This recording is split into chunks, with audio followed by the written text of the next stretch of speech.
to Paddlecast with Betsy and Billy. On Paddlecast, we talk to and about paddlers who are pushing limits, paddlers who are pushing their own limits and pushing limits of paddle sports. We had a little bit of a week off last week on Paddlecast, so we have a few bits to catch up on top of this past week's news. So we're going to start the news today with a quick look back at Sebastian Szubski's new official world record for the fastest paddle around Britain. We will recap the Gorge and the Sprint Canoe Junior and U23 World Championships. We will review the UK Marathon National Championships. We'll preview the Sella. And we will finish with the warm down. And be sure to come back next week for a preview of the marathon kayaking at the World Games. So, Betsy, you went up to Scotland and saw Sebastian finish. Tell us about that. I did. I was so impressed. He ended up breaking the record by 3 days, and I actually had to rush a bit to make sure that I arrived in time. So the record, of course, was 40 days set by Dougal Glacier in 2023. Sebastian finished in 37 days, and his finish was up near Molokai. Of course, that's where he started. So it was a very remote beach, and unfortunately, there weren't many people there to celebrate, unlike at the end of Mike Lambert's circumnavigation, which was this time last year. But Sebastian had his support crew there, including his wife, who had come out for the last 7 days. And it was really cool. A few locals had actually heard about the record and came out to congratulate him, which was really nice. Even some kids who knew about his orange kayak and orange theme. I'm wearing my t-shirt today, if you're watching on the video. And, you and I have talked on Paddlecast about Dougal's 40-day record. So technically, from start to finish, Dougal's record was 39 days and about 14 hours. So he finished on day 40. And Sebastian's new record, because Sebastian had, at a point in the last few days of his record had that 40-day marker in mind, and talked to Mike Lambert, who's of course been advising him on all of the tidal planning and everything throughout. And Mike was like, well, actually, you better got it. You have to make sure you do it before 39 days and 14 hours. So Sebastian's new record, counting sort of in the 24-hour markers, is 36 days and about 6 hours. So day 37, but technically 36 days and 6 hours. But either way, he's broken the record by about 3 days. And that's a lot for him to knock off that record. And there were moments over this month where we weren't entirely certain that he was going to be able to do it, but he did. What impressed you most, Billy, about Sebastian's circ? Well, he was just relentless and a machine, and he did keep having these small setbacks, the lightning, small weather setbacks, and he got delayed, and then he just said, "Okay, I'll fix the time immediately," and he just would paddle a lot longer, and this is a guy that doesn't have the best surf ski skills in the world. He only started paddling on the sea last October. He went on a few ski trips to Fuerteventura, somewhere like that, to pick up some skills, and he did it. The coastal waters of Britain are known as being something that's really challenging, and he did very, very well. And I think it does show how good a surf ski is. And it's remarkable, really. I was very impressed. Yeah, I'm impressed is definitely the kind of overwhelming feeling that I've had about this too. Just when we, doubted him at the beginning before he'd done anything quite like this with the ocean and the surf ski before, and he's proved that he can do it. Yeah. So did you learn anything at the finish that we didn't know before? Yeah, I think I was really fortunate to have the opportunity to talk quite a bit with Sebastian, with his wife, with his crew, just to hear more about the trip in detail from Sebastian, some of the scarier moments, and also just kind of get a better sense of, what things had been like for him and his crew. And I am working on a longer video on that to go up on YouTube. We had a very long chat, so I've got some really cool insights from that. But one of the things that I really that really hit home for me being up there and first talking to his wife Carolina while we were waiting for Sebastian to come in, and then talking to Sebastian later after he had officially finished and broken the record, was about his bipolar diagnosis, which he got in 2009. And I think a lot of the coverage about this had been kind of in Polish language. And so we had maybe missed out a little bit about how important it was to him from the English language coverage. And that was something that was really important to him about this record. So he's been fundraising for a foundation in Poland that focuses on mental health, but specifically on bipolar disorder. And Sebastian felt, after he had kind of gone on medication and stabilized over the course of about 10 years, that he wanted to help other people, be an inspiration to other people with bipolar disorder, and just show that, it's not something that it is manageable. He has managed to kind of keep it under control, and that it's possible to go out and, he said, live a normal life. I was like, okay, Yeah, that's not normal. not normal. Yeah. Pretty extraordinary.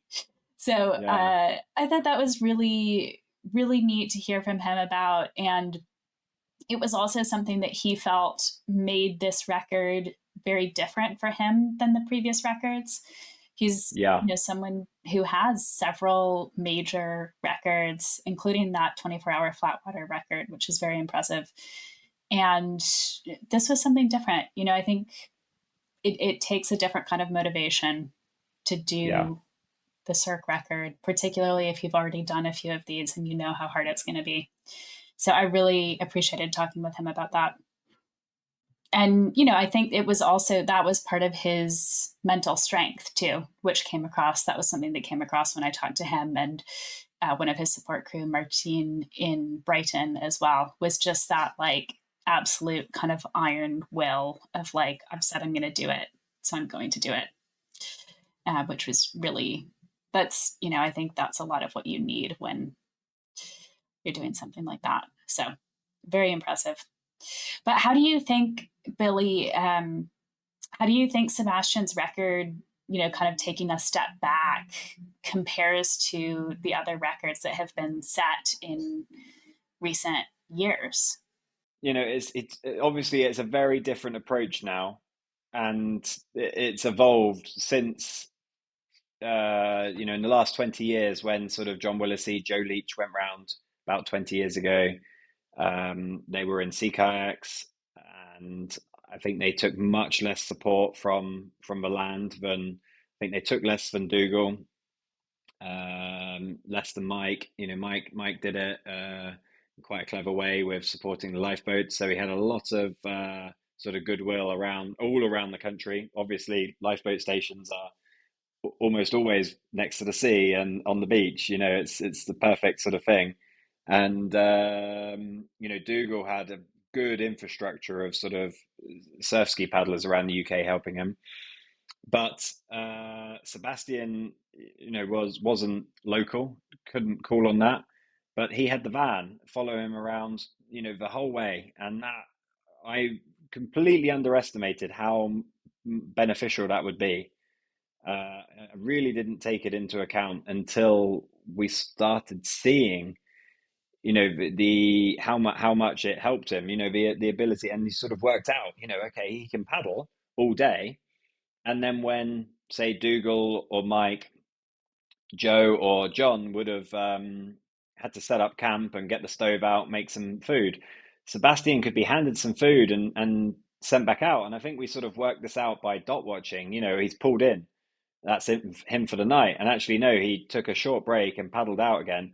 Probably got some nice hot food. Maybe changed clothes. I'm not sure. Added a layer, and then paddled on into the evening. And you only need to do that a little bit. And actually, he ended up doing it a lot and for a significant amount of time as well. But you really make that work for you, you know. And then the next time he stops, he's straight into a warm bed. He doesn't need to set up camp, and that's quite good. Yeah, absolutely. And just the weight of the boat too, which I know we mentioned previously as well, Yes, but yeah, yeah, just yeah, not having yeah. to Huge. carry hardly anything with him when he's on the water. Yeah, yeah. No, that's got to be beneficial. I don't know the actual you know, the time benefit of carrying weight in a boat when you're paddling, but it's significant. But this 37 day, finishing on the 37th day, is going to be seriously tough to beat. And anyone who goes after that is going to have to push really hard and get very lucky. You know, we said Sebastian lost about, was it 4 days or was it less? Something like Something like that that. to bad weather, fog, lightning, wind. So in theory, it's possible. You could finish on the 32nd day, Yeah. um, but that's on the perfect run, and you know, perfect laps don't exist. Yeah. Yeah, Yeah, it's going to be really, really hard to break. And it'll be interesting to see if future attempts decide to do the same thing with having, a van following them around and having that land support crew, or, try the sort of Dougal, Mike, Joe Leach, John Willissey approach, bringing their kit with them. I don't know. yeah. I would like to see the return to one person and their boat, and because it keeps the record accessible for everyone without huge support networks, and you know, it would cost a lot of money to run a van around the UK, and you know, I'd like it to return to a nice little uh, adventure, really. But what about you? What would you like to see in future record attempts? Yeah, I think it's cool to have it both ways and just be able to kind of acknowledge that those are going to be a bit different, and maybe consider those slightly differently when we think about the record, because there's so much nuance to it, as you say, with like, Sebastian wasn't local, and so he didn't have the advantage that, going around solo for him, but having, people he knew in different places, right? That was a Mm. difference. um, but what I really, really want to see is more women complete the circumnavigation, because that women's record is open, wide open. We have plenty of amazing sea kayakers and surf ski paddlers in the UK. And we actually have, so it was, according to Performance Sea Kayak, Fiona Whitehead. So she didn't as far as I know, she didn't circumnavigate just Britain. She, being an overachiever, I'm sure circumnavigated Ireland too. So she's done like the whole thing. And she holds the record for Britain plus Ireland. She actually has that record as the overall record too. So I don't think there's any men who've done that circumnavigation faster than her. And she did that No, in no. 140 days. Yeah, I think it was. I think off the top of my head, and this is, you know, if I get it right, I'm needed to get a life. I believe Sean Morley has done it, and I'm going to either say it's either 180 days, but I've got a sneaky suspicion it's 156. We'll have to Yeah, fact check you on that, but that sounds about yeah, right to me. Somewhere in that yeah. range. It's somewhere in that range, and yeah. So he did that, and I believe his was very much an adventure, but you know, as I suppose Fiona's was, you know, they're not pushing every day for huge distance. Yeah. Yeah, I think so. And that's kind of a personal call that people have to make, right? How much do you Yeah, prioritize the record versus exploring, adventuring, enjoying yourself? Unless yeah, you're planning on doing that it's not typically the kind of adventure that one plans to do more than once. So I can appreciate Right, people right. slowing down to, look at the seals and smell the roses. Yeah, But yeah, I'd really like to see a female, especially like a fast female surf ski paddler going around Britain, because I think there's such a gap. There's such a gender gap in the surf ski world between, just the numbers of men's and women's paddlers. So it could be really inspiring. I'm tempted to invite Bonnie Hancock over yeah, because yeah. she would. I mean, she would probably be a threat for the overall record. Frankly, like she is just unbelievable. But I also, I think it'd be nice to have someone local more for the kind of meaning behind it. Yeah, unfortunately, it's a record for circumnavigating Great Britain, and we can't have a foreigner holding the record. So someone British is going to have a go. I don't know, Billy. We'll have to see who that's going to be. A lot of people have been asking me when I'm going to do it. I tell you, and I'm just like, I really don't think I can. Like, I was very happy that I wasn't racing Sebastian this last few weeks. Like, that would have been an ass whooping. Like, yeah, I'd have been like, oh, I'm injured, got to pull out. Yeah, yeah, Yeah, it's going to be tough. It's going to be really tough. yeah, yeah, exactly. Yeah, Like when you're looking at that record and going like, oh, yeah. Like, oh, I've lost 10 kilometers today. Oh, okay, I've lost another 10K today. Oh, all of a sudden, like, I'm 4 days down, and yeah. Let's move on. Let's talk about the gorge rather than me all right. failing at going around.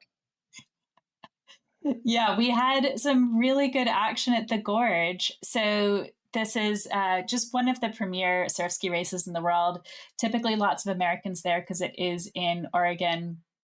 We did a brief preview last episode, but there's some really good international talent, which was nice, particularly at the top end in the men's field. And it was a good race. So, four men right at the top, you had Austin Kieffer, defending champion from 2024, Pat Dolan, fresh off of his record breaking win at Molokai. I think that was back in May, which was incredibly impressive, where he beat Corey Hill. And Mackenzie Hynard, or Macca, who is a top end surf ski paddler and co host of the Paddlers Pod, which, if you are enjoying this, you will almost certainly enjoy the Paddlers Pod if you don't listen already. So, really good competition between those four, or between those three. And then the fourth, who ended up winning, was Jackson Collins. So, also from Australia, along with Macca being from Australia. And he is an Olympic sprint kayaker. He won, well, he's a multidisciplinary athlete, but probably his most impressive achievement to date was winning a silver medal in K4 in Paris last year.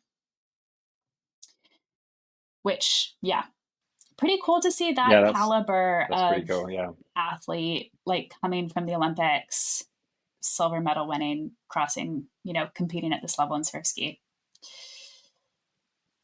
Yeah. And his crew yeah. actually managed to set an Olympic best time in the semifinals of 1:19.22 in the 500 Wow. meters. So, yeah, fast. Yeah, that is fast. Yeah, yeah, I mean, K4, but still, yeah, really yeah, yeah, fast. yeah. And actually, Jackson Collins' father competed in the Olympics in kayaking as well, which is pretty cool. It's a bit of a dynasty. Yeah, that's very cool.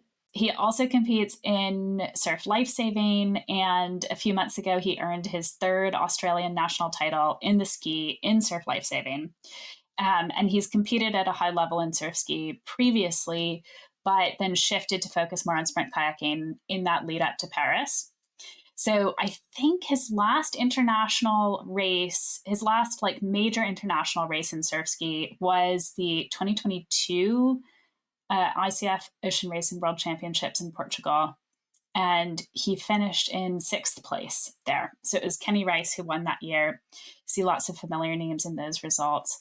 And he's done some really big ski races in Australia where he's had a lot of success. I think he had a pretty good run in 2022 of going unbeaten leading into that World Championships.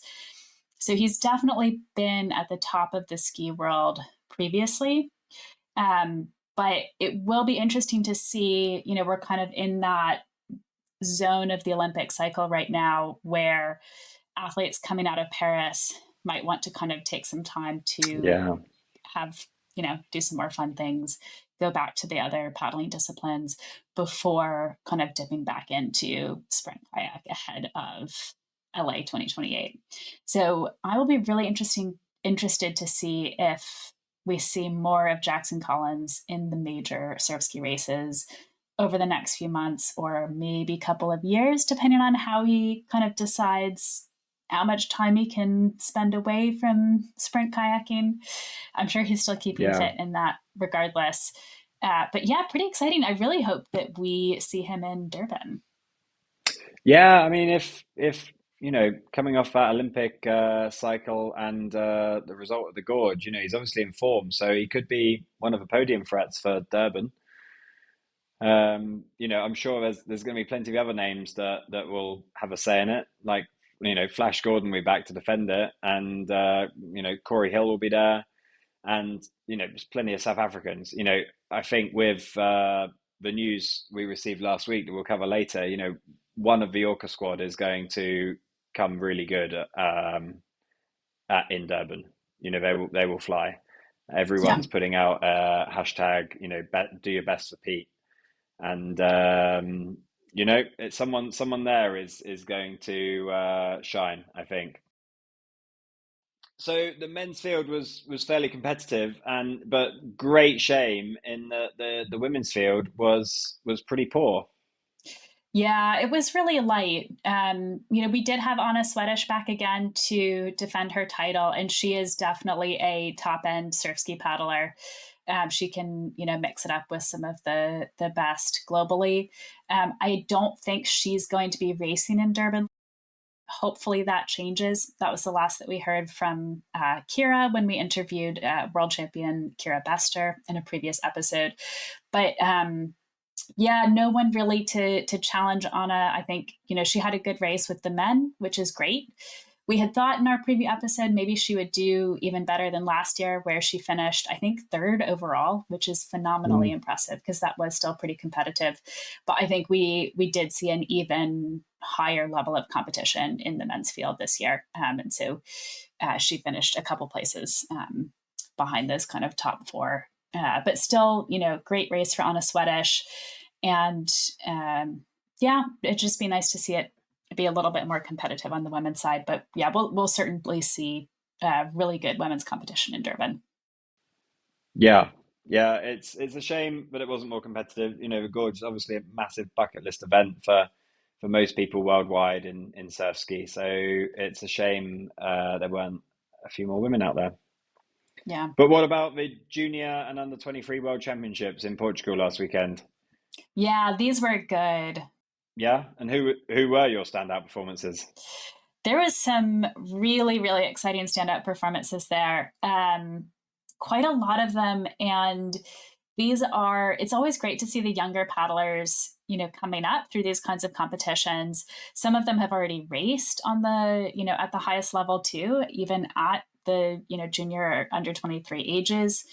And it's the paddlers who are still kind of earlier in their career development where, they don't know how high the ceiling is yet. And so these are, up and coming paddlers who are still maybe getting quicker and quicker every year. And we might see some of them being, potentially podium contenders by LA 2028. We'll see. Pretty exciting. I think we are seeing a little bit of a changing of the guard in this sort of Olympic cycle transition, especially after some of the big retirements that we've talked about. We saw a lot of top paddlers at the European Junior and Under 23 Championships, which was 2 weeks prior to this competition. But there were actually a few, not only paddlers from other regions who then turned up for Worlds, but even some European paddlers who are younger who hadn't competed at in the event in Romania who turned up to this. So it meant that Worlds was significantly more competitive than Europeans, which made for really good racing. I did see that some of the times didn't look the fastest. So, racing was close though. Do you want to start with women's canoe? Yeah. So in the under 23 C1 200-meter race, we've talked this year about Victoria Yarchevska of Spain. So she is young, but she has already been competing very successfully at the senior level. So she was in this race with Olimpia Della Giustina from Italy. Uh, Olympia had just won the under 23 European title in Romania. And then we had Yaroslatis Dubois from Cuba. And Yaroslatis is, of course, a two-time Olympian. She won the bronze medal in C1 in Paris last year. And I actually had not even realized, because she has been so good for such a long time, I hadn't realized she was still under 23, which is just crazy to think about. Like, she is still under 23 and she has already been to two Olympics and has an Olympic bronze medal. Wow, yeah, that's impressive. It really is. And so it was great to see her out there competing, and probably pretty fun for her, coming back after Paris. I don't think she had raced at the World Cups. Obviously, it's a big trip over to Europe from Cuba. And she took the win. Victoria Yarchevska took silver, and Olimpia Della Giustina finished in fourth. So tight racing, good racing. Pretty exciting to see that in women's canoe. Yeah, that's amazing. I mean, she could potentially end her career having been a sprint athlete and gone to four Olympics. Or more. I mean, she could. That would start to get very old. Well, you've got If, Bridget Fisher was still competing. I think I have to double check how yeah, old she was when she she did a retired. I huge think she's number. got the Yeah, yeah, record. yeah. Yeah. And Lisa But Carrington is definitely going to be trying to push that too. yeah, yeah. Yeah. I'm going Could to we leave it see Du as Bois four up would be there? amazing, and she doesn't need to do any more for me to be impressed. I'm already impressed. I mean, two But Olympics under 23. I'm solidly impressed too. yeah, Cuba, they pump out some good athletes. They, Yeah, particularly which in canoeing, they have some really, really yeah. strong canoeists. Well, who stood out in the men's kayaking? Oh, this was exciting. So, continuing with our America's theme. So, the under 23 men's 1,000-meter race, it was Jonas Ecker from the United States who won his second world title. So, he won last year. This was double double. He won the 500-meter race as well, which I think is what makes it technically the double double, but Okay, really yeah. big for him. Yeah, and he raced in Paris last year too. He was in the K2 with his partner Aaron Small, and they made the A final.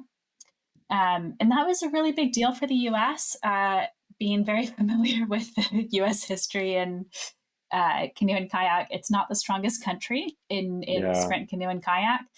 And that A final for them was a really big deal. And of course, the exception to this is Nevin Harrison, the high Neil C1 paddler, who has won Olympic medals, a gold and a silver in the last two Olympics, which is a very, very big deal for the US. But she's been very much kind of the exception to the rule. So even just the US having three Olympians in Paris, I think it was the highest number of sprint canoeists that the US, or sprint paddlers that the US has had in an Olympics since 2000. Wow. There's another American who had unexpectedly good success, unexpectedly, again, just relative to typical American performance, which was the young Audrey Harper, who took bronze in the 500 and 200 meter C1 races in the junior category. So exciting for her. But yeah, and I think the US is making a really big push now leading into LA 2028, where they'll get sort of an advantage in the qualifications, being the host country. So yeah, we could see more top end paddlers from the US, at least for this Olympic cycle. Yeah, that'd be really cool. Well, and you never know how far down the line those athletes are going to inspire the next generation, and you never know what boost your sport's going to get. Yeah, absolutely. Yeah, it definitely could. You know, Optimistically, would like to say this could last for a couple generations of paddlers at least, and kind of build some more momentum. Yeah, why not? Yeah. And then we also had in that race behind Jonas Ecker, Tobias Hammer from Germany, and in bronze, Nicolaj Bride from Denmark, who had finished 8th at Europeans and then came away with the bronze medal at Worlds. So really exciting for him. Yeah, that's great for Nicolaj. He is the brother of friend of the channel, Philip Bride.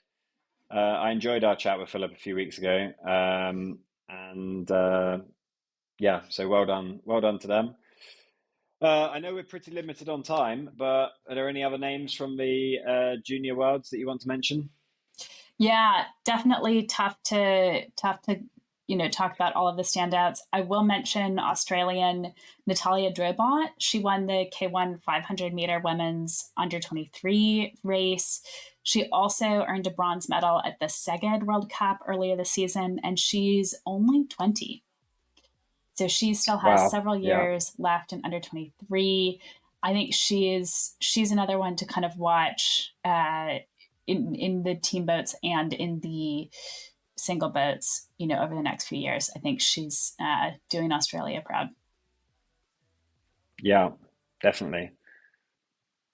Yeah, and then in men's C1, Gabriel Cassidy from Italy, we've talked about him a few times this year. He is competing at the top level, at the senior level already has an Olympic, I think, silver medal in C2, and, was just able to kind of take that to this competition and, I have to imagine have a good time. And he won his final by 4 seconds. Wow. Which is a pretty good. Yeah, I mean it's 1,000 meters, but still a pretty impressive margin. So Yeah. Well, what about the Portuguese guys? Because I'm pretty sure some of their K4 that upset the Germans were a couple of a few under 23 guys in that boat. yeah, that's right. So two of the guys who we talked about that upset a few weeks ago. Really big result for the Portuguese men's K4. So two of those guys are still under 23. It is Gustavo Gonçalves and Pedro Casinha. So they raced K2 together at the in the under 23 race. They're on home turf in Portugal, and this was just a really good race to watch. They led from the start, and that's a bold move, right? Like that's always a bold move to go out and lead from the start. And I thought it looked like they might fade at the finish, and actually the Italian K2 looked like they were catching them up towards the end, but they stayed strong. They pulled it off, and they took a clear win. And then there was a very dramatic celebration as well. Again, being in Portugal, home crowd. Obviously, you've got to have a great celebration. One of them like threw the paddle. They went in the water. Then they ended up on like the little safety jet ski and kind of like had a bit of a celebration on that. So yeah, really, really fun Nice. time. Really exciting for those guys. And yeah, another couple of athletes to watch in the K4 and, maybe in the K2 senior as well. Yeah, yeah. Can we have another moan about 5K racing and it just being for Instagram embarrassment? Yeah, we can briefly. I Should we have to just be leave it at honest, I that? didn't, well, because they did the relay thing. So it was They did the like, relay, which I did actually think at junior level the relay could be quite fun. But look, I send you that clip of just complete mayhem at the portage? If that was from this championships, it's just like stop embarrassing people. It's not for the benefit of the sport. You're making it look stupid. Yeah, it was. I didn't. But we I can end it didn't there. watch it, and Yeah, I just saw the social media clips. But yeah, I think it yeah, was. Hey, if anyone is a junior paddler who had a really great time doing that and wants to tell us about it, let us know. Otherwise, yeah. we're going to be. I have a little moan about it, and just encourage Let's everyone to go. Yeah, watch marathon short course racing, which is yeah. even like far more exciting. I would say, it kind Or of just get rid of ticks those portaging boxes. at 5K sprint racing. Yeah, exactly. Yeah. Yeah, yeah, All yeah, right, moan over. yeah. I have one last name to mention though, which is Isabel Lowry from Canada. So junior level, still really young, but she won the C1 and C2 200-meter races. And Canada, of course, has a hugely strong women's canoe program. Historically, that was led by Laurence Vincent LaPointe and then Katie Vincent more recently. And it looks like maybe Isabel Lowry is going to be kind of that next generation after Laurence and Katie. I mean, Katie's reign is not over, of course. Katie is still at the top of her game. But yeah, exciting to see that, up and coming success from Isabel. That's my That's last cool. junior and under 23 name. Fair enough. Shall we move on to the UK Marathon Nationals? And I can congratulate you on Yes. your two over 34 K1 and K2 national titles. Oh, we've got the medals! Yeah, of course we've got the Of medals. course. Yeah. No, good race. It was fun. Not the best attended racing for the age groups, which is a shame because there's plenty of older paddlers still getting out there, and I think that it would be very good if they supported the nationals and supported the younger athletes by being there, being role models, and but hopefully that starts to happen. Yeah, I will say, I think the older age groups were pretty well attended, especially in the men's side. But yeah, yours was yeah. a bit of an exception. The 34 over 34 age group was not as Yeah, well filled I out. mean, it might be because of the utter dominance of me in surf ski and in marathon this year I at think over they 34 age just group. saw your name and they It's got running scared. scared. Yeah, yeah. Well, no, I know. Andy Burkett was going to enter, but he had a bike accident the other week, so he wasn't there.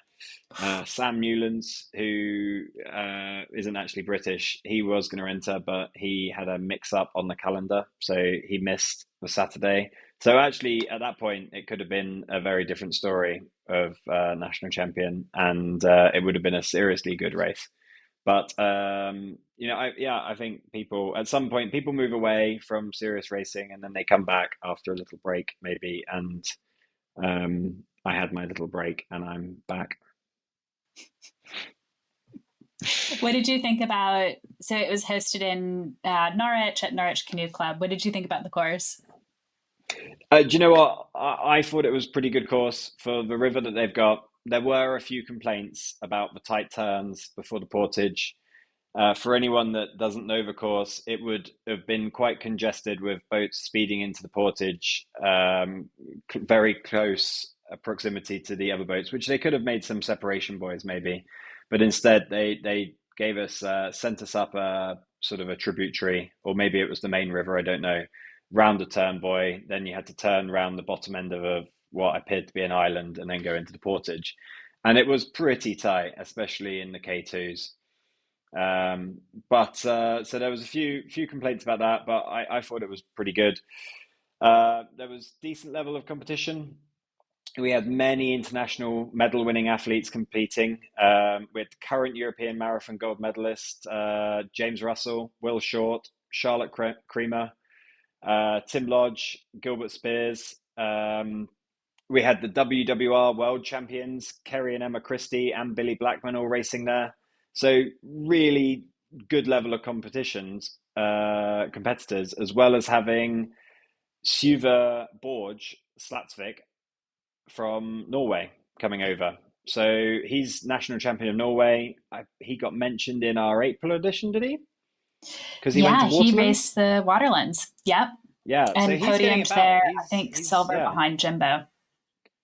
and we have reached out to him to ask about his experience, and we can listen to what he has to say. Let's have a listen. I decided to race in the UK National Championship this year because previously I've been like struggling in big groups and like my racecraft hasn't been like the best one. So I was looking around thinking, how can I improve that? And we realized that the most important and the easiest way to improve racecraft is just by racing more. So I looked around and be like, where could I find good races that was fun to do? And then I found the British Championship, and I knew it was a big group usually because my coach is from England, so he's done it multiple times. Like, yeah, it's a good racing scene. And then it was like, okay, let's see how it fitted. So when the spring arrived this year, I sat down and made a big spreadsheet with like, I went on every international federation on the international federation side and in a lot of nationals and like national racing calendars and just put down every single race I could find that looked good. And then we sat down, me and my coach, and just wrote down every single race that first that I wanted to do. And then we put like hit like this is important and this is important and this is the most important for us. And is there somewhere we can like put in some more without overdoing it to get that more race experience and um, having fun and but still also get like the big training blocks in between like the most important competitions. So I use this like just like training so I could become better for Worlds. I knew Matthew Johnson and Matthew Collins from previously interacting with them on internationals levels. I sent him a message and he could help me like figure out the logistics. And then it was quite easy to just take a plane over and then go here and race, have a lot of fun, learn a bit on the way. And compared to like the racing scene back home in Norway, it's a lot bigger. So I just checked, and we were 68 athletes total in every class this year in our nationals. And I heard somewhere that there was like 700 here. So it's like there's just way more athletes. So it's a lot more fun and a lot more athletes on a higher level. So when we raced our nationals, we broke away 3 guys because it was our selection too. So like, okay, we want to be selected. We broke away quite early, established a good lead, and just cruised. And then we tried a bit on the last one long lap and last short. And then yeah, the result, I came second, Amund came first on the long one, and I came third, and Amund won on the short. So it was just we could predict how the race would go out beforehand, and we usually do. But when you have like a big group, there's more people who can like be kind of a joker, do some fun stuff, and you always find a group to race in. Back home, it's usually become what sometimes it's just one and one and one and one. Yeah, that's not fun. I I really like long distance racing. I think it's quite important. And when I was out there, I just saw how much also the younger generation and older generation enjoyed long distance racing, and that's so fun. It's like so fun for me to watch because I think long distance racing is a good thing for everyone, especially young athletes. Everybody enjoy themselves. That was just so fun to watch. Well, that was great. I really enjoyed getting the chance to chat with Suva, and I apologize for the pronunciation. Apparently, mine and probably Billy's Norwegian is not very good.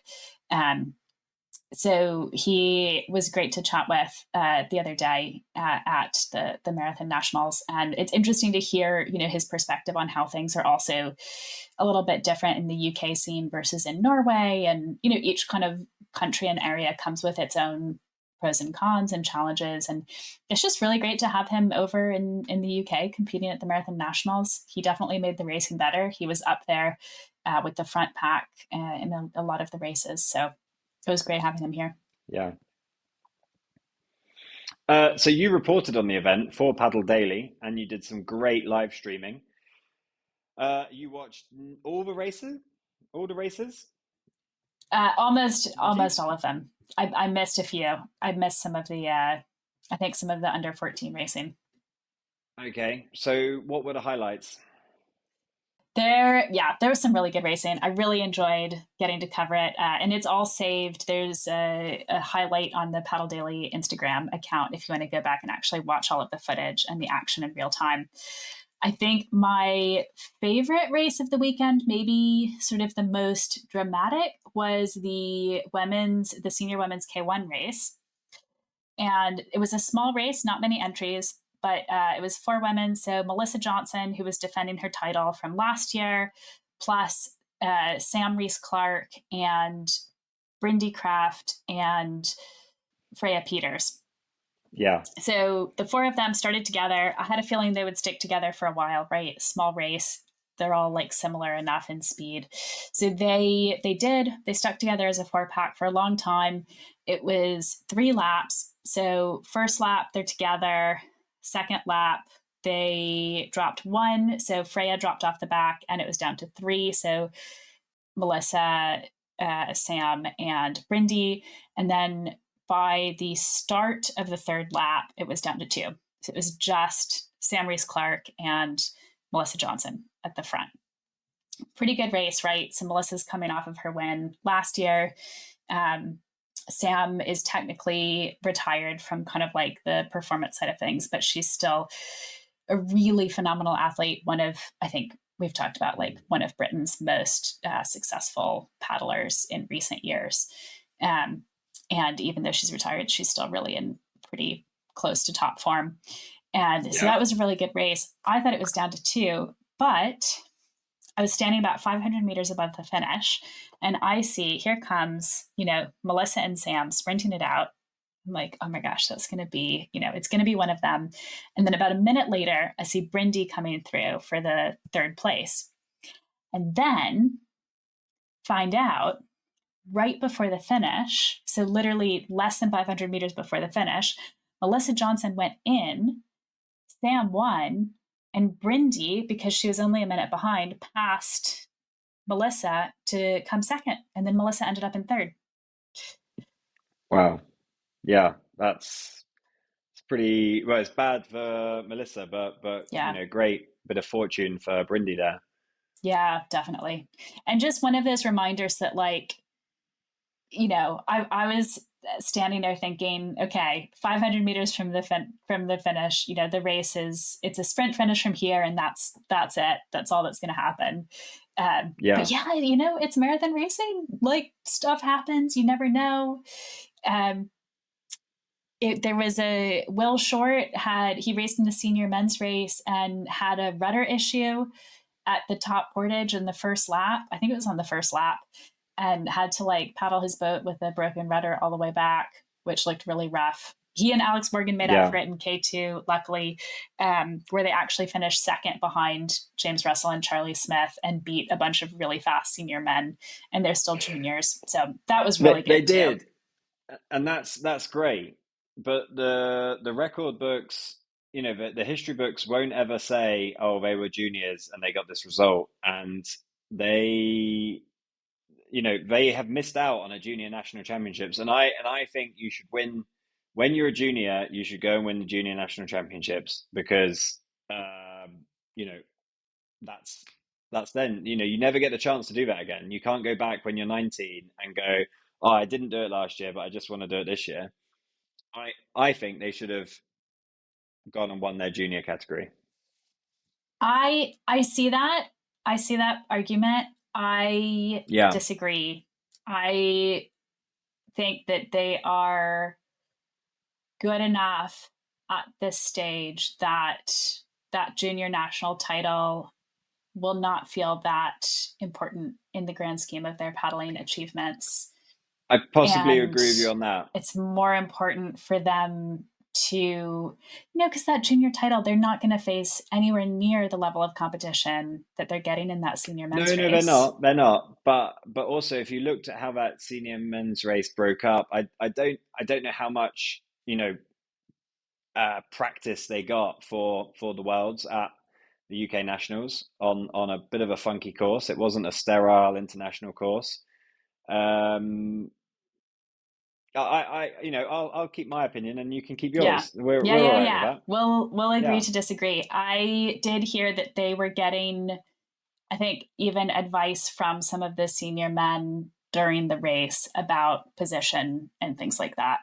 And it Yeah. Well, will yeah, be yeah, no, that's very probably rare for them to be racing K2 in a pack of boats like that at the senior level yeah, yeah, with that yeah. level of experience and speed. So Was it proper advice or was it like, no, boys, you shouldn't be in the V. You want to sit on the fifth. You should let me have the V wash. I, whatever the advice was, they It did all took right, didn't second. it? Yeah, they did all right. Yeah, yeah, They yeah. took second. Yeah. So yeah, I was thoroughly impressed with them. And the mixed K2 race was really good as well. That was I think that was actually probably my favorite race of the weekend. Of course, I can't pick one because they were all great. I think that was probably my favorite though. And it was Charlie Smith and Samantha Rees Clark who won that, Yeah. which was great. They literally just got married a few months ago, and they're both really, really good paddlers as well. And so that, I think that's just really fun. Imagine having that, like, newlywed, and then a couple months later you get the national title. Like that's pretty cool. So pretty I exciting for didn't them. I didn't know that I didn't know the day that they were getting married. I did know that they were engaged, and I text Charlie about buying a boat on the day that he got married, and he replied. He Yeah, replied about way that buying a he boat was on his like, wedding day. he was Yeah. racing at Europeans like a week later too. Yeah, yeah, yeah. Well, they're a kayaking family. I tell you, Yeah. if I could sit at the Johnsons' dinner table next Sunday roast with Melissa, Matt, and Dan, I think that would be an awkward one because Matt had a really good weekend. Melissa obviously didn't, and Dan also lost out on a medal because he didn't go round the separation markers along the course. So that would Yeah. that would be where I would go next Sunday lunch. They're definitely like, I mean, there's a lot of paddling families out there for sure, but they've got to be in the running Yeah. for some of the definitely within the UK. I don't know, national titles per sibling or something like that. They're going to be pretty up there, yeah. which Yeah, which of set of course, there's siblings has James. like the lowest average 500-meter pace? That would be a good one, actually. Yeah, yeah. Yeah, that'll be a good Sunday race though. And I think Sam actually had said after the mixed K2, I think she said that she is going on to race the Sella Descent, which is coming up really soon. And Yep. we're going to preview that quickly. So who else is racing the Sella? Matt and Josh Fenn are racing. Last year they were eighth. We've got Corey Hill and Riley Fitzsimmons, who over from Australia. Riley was actually in the K4 with Jackson Collins, who just won the Gorge, as we mentioned earlier. We've got Renee Holton Polson racing with Jeppe Moretti. We've got Hank McGregor, Yuli Hart racing. We've got Clint Cook and Nick Notton, and we will definitely have some top Spanish people. Walter Buzon's probably there. Adrian Martin, and we've also got some top women's crews. They're from Hungary. Pana Cinco and Pana Chepe are coming over to race. So there's going to be some tip-top competitors out there. Obviously, the men's race, all these guys will be doing the time trial beforehand and getting the best start position possible. And you will see them bolt off the start line quickly. but whereas mere mortals are towards the back of a field and further up a river. That is, and it's going to be an unbelievably competitive Sella, I think, with all of those names and Yeah, the guys over from South Africa, Australia, Penajepe and Penasinko. They're going to be really hard for anyone yeah, to beat in the women's side. I think last year's champions in the women's team are racing again, but yeah, it's hard to see past the Hungarians for that. yeah, yeah. No, it'd be good. I don't actually know where the ladies start. Do they?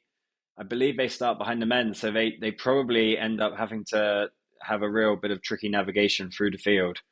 I bet, yeah. It's a large amount of a Sella is down to your start position, and in different age groups you can be caught behind different waves of athletes, and so without being at the very pointy end, there's a large amount of luck involved. Well, that's going to be really exciting. And it's also interesting because it is actually a very competitive men's field, even though we are missing a few athletes who are going to be racing at the World Games. So, Yeah, Jeremy Candy from France, he won the Sellen last year with Quentin Urban, which I think was their third time in a row. Mads Brandt yeah. Pedersen, he finished fourth last year. James Russell, Jimbo, he and Will Stroud were 14th last year. So the three of those guys are going to be in China for the World Games, which overlaps with the Sella, unfortunately, but still doesn't seem to have dampened the field too much. No, no, it doesn't. But we're going to do a preview on the World Games next week, aren't we? We are. So definitely come back for that because that's going to be very exciting. And a lot of the athletes have been, that's been like their big priority of the year for marathon. So I think it's going to Yeah. be extremely tight. All right, let's move on to the warm down. So my social media roller coaster of following the water levels on the River Avon in Australia is coming to a head, and it's rained in Australia, and they have water, and the race is going to run. So, like many races, entries have been in decline for a few years here. So that's a shame. Hopefully, good water levels this year. It's going to go some way to solving that problem. That's good to hear. Yeah, I think that's glad to see that the Avon Descent will be running, and hopefully it's nice and competitive too. Yeah, you've got some slightly sadder news though on the warm I down. do, yeah, which you alluded to earlier, and I think some of our listeners will have seen the news already. So we, if you've been following Paddlecast, you probably heard our interview with Kira Bester, the surf ski world champion, and she talked quite a lot on that interview about her coach Pete Cole, and he actually made kind of a cameo at the end of the video, which was really fun, where we got to sort of be introduced to him over video. And unfortunately, Pete Cole passed away very suddenly and unexpectedly. So it was during one of the Orca Squad training sessions in Fishhook, Cape Town, South Africa. And the Orca Squad is, some of the most elite surf ski paddlers in the world. And yeah, really, really unfortunately, he had a heart attack while he was on the water, and when that happens, it is your odds of survival are extremely, extremely low, despite being surrounded by people trained in surf life saving. So very, very upsetting, very tragic. I wrote up a little obituary about him on Paddle Daily because I think it's he has been a huge figure in the South African community. He's had an impact on paddlers from around the world as well, including Rosie Edwards in the UK, where he's been a coach for her too. And it's a pretty devastating blow, I think, for a lot of people. So read about him, read about his story on Paddle Daily. I have heard that potentially Kenny Rice might be stepping up a little bit to kind of support some of the coaching of that team in the meantime. And, it's going to be yeah, I think it's going to be a really hard loss on everyone, the paddlers in his squad. He also has a young family.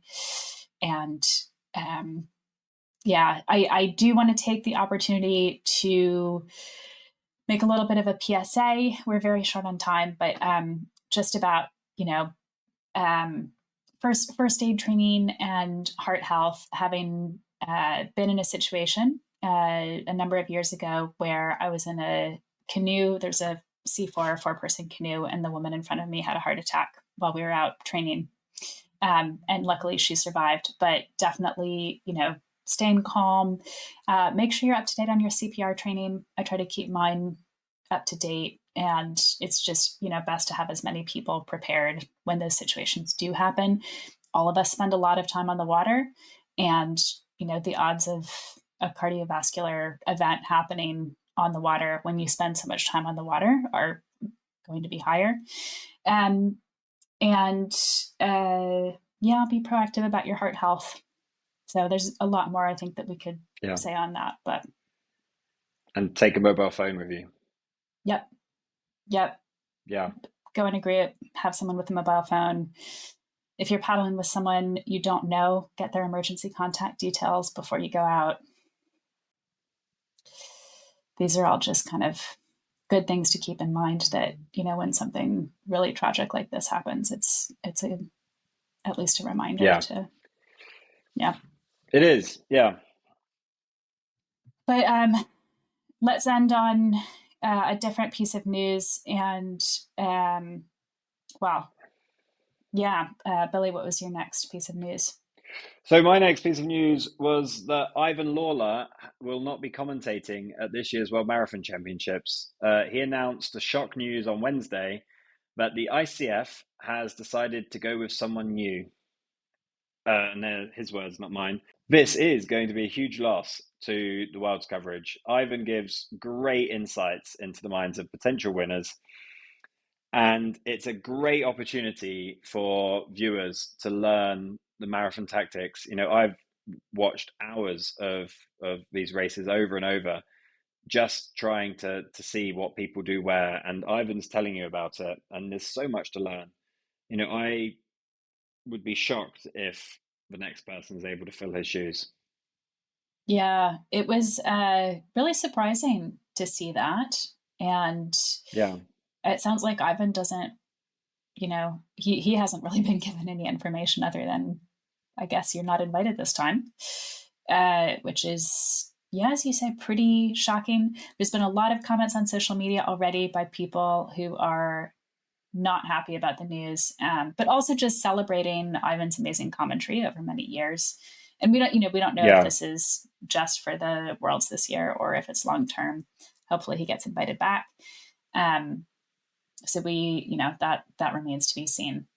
But yeah, I mean, he's a great commentator, and I think the outpouring on social media, not just from the UK, but even I think I saw it shared in a Paddle Australia group. Like the outpouring has been massive. So it's let's see how that plays out. And that stream, of course, will be paywalled, as we talked about with Philip Bride, who we mentioned earlier in a special episode about the Planet Canoe. Will it? Because the Europeans wasn't. So the Europeans are run by the European Canoe Association, which is separate from the ICF. So and the junior racing was paywalled, and the Sprint World Championships is going to be paywalled. So right, okay. Well, I wouldn't have watched it anyway then. Well, I would have watched it afterwards. Yeah, it's a pretty big loss to the sport, and I think a strange decision. I mean, we'll see why. Yeah. Maybe. I don't know. So yeah. Maybe. So I will end then, the last of the warm down things, with a question, Betsy. What steering method is quicker in sprinting, pedals or a tiller bar?